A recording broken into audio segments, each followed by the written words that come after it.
Okay, this video installment is going to cover the procedure I went about freezing and refurbishing this AK power pack. Now,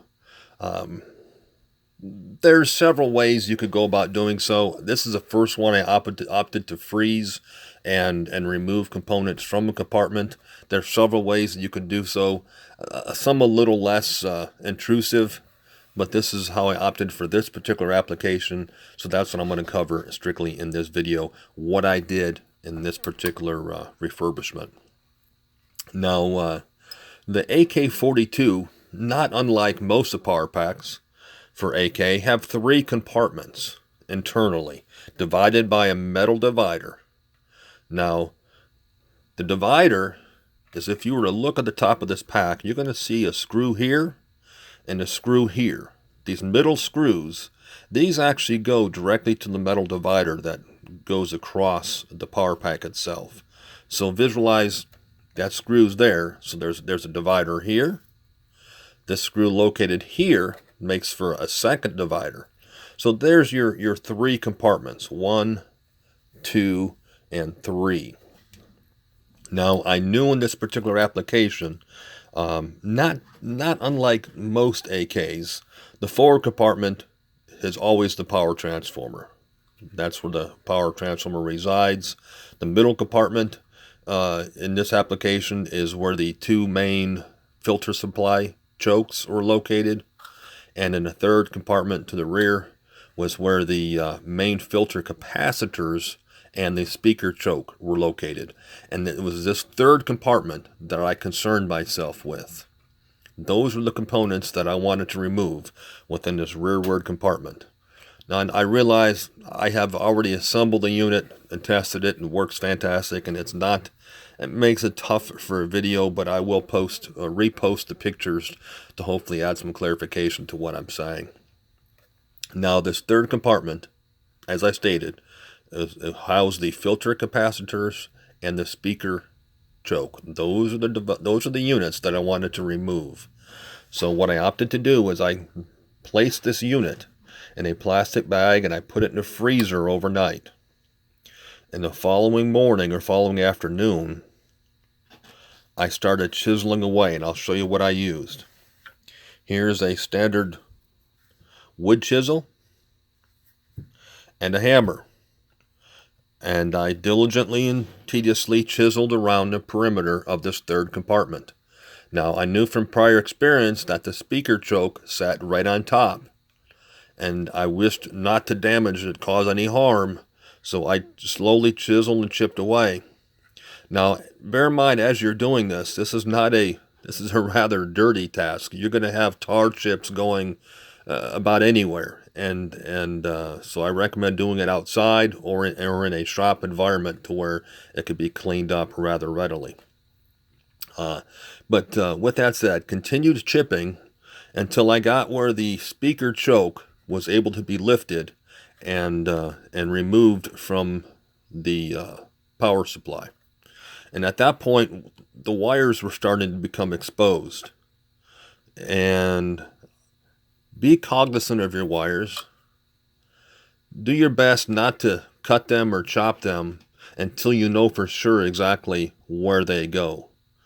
In this particular application, you're going to see in one of the pictures, I have 3 wires protruding from the center compartment going rearward. One, at the lowest part of the picture, went directly to the 80 rectifier. The second one went through the 2 main filter chokes, and the upper one tapped between the 2 main filter chokes.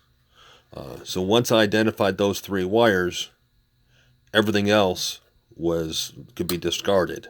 So at that point, I just merely continued to chop and cut and work my way down into the can. And it's, like I say, it's a tedious process. It took me probably, I bet you probably, it took a couple hours, maybe 2 to 2.5 hours of chiseling before I got to where I was able to get into the very bottom of where the filter caps were.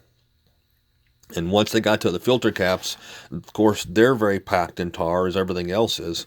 And that was a little tedious as well. I had to, once again, take my chisel, work it between the filter caps, and just tediously go between it and wiggle my chisel until I got the caps to come somewhat loose. I could see them wiggling a little bit. And it took a little bit of an effort, but I got them to where they would wiggle. And then you run into an obstacle, there's nothing to grab them with to lift them out of there. So what I did was I took a wood screw and screwed this wood screw down into the filter caps, down in the bottom of the power supply rear compartment. Took a pair of vice grips, grabbed hold the screw, and then lifted the caps out of the power supply.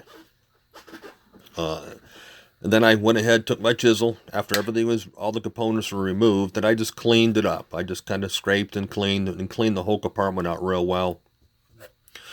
Placed the capacitors on what I call onto perf board, and you can see here where they're mounted inside, at least a couple of the caps. I mounted them on perf board and mounted them against the divider between the second and third compartment. And you can see right down here as well, there is your speaker choke. I was able to remove that real cleanly. So, and then I put foam rubber between the wall, the caps, the speaker choke, and then the rear of the cabinet. So there, everything is supported and insulated and isolated from each other. Capacitors, the power supply works very well. As I stated, there's several ways you could go about doing so. It isn't always necessary to melt the tar. Sometimes you could heat it and go so forth and find wires and so forth. But that's for another video. This one, once again, just wanted to touch on base on what I did on this one. Freezing, it's the first time I did this with an AK power pack. And I'm pleased. I'm very pleased with the results. It's tedious, it's time consuming, but I think it makes for a very good quality restoration, and I believe it'll last for many years to come. Well, if she'd have any questions, by all means, don't feel free to ask, and I will do my best to answer. As always, thank you for watching, and until next time.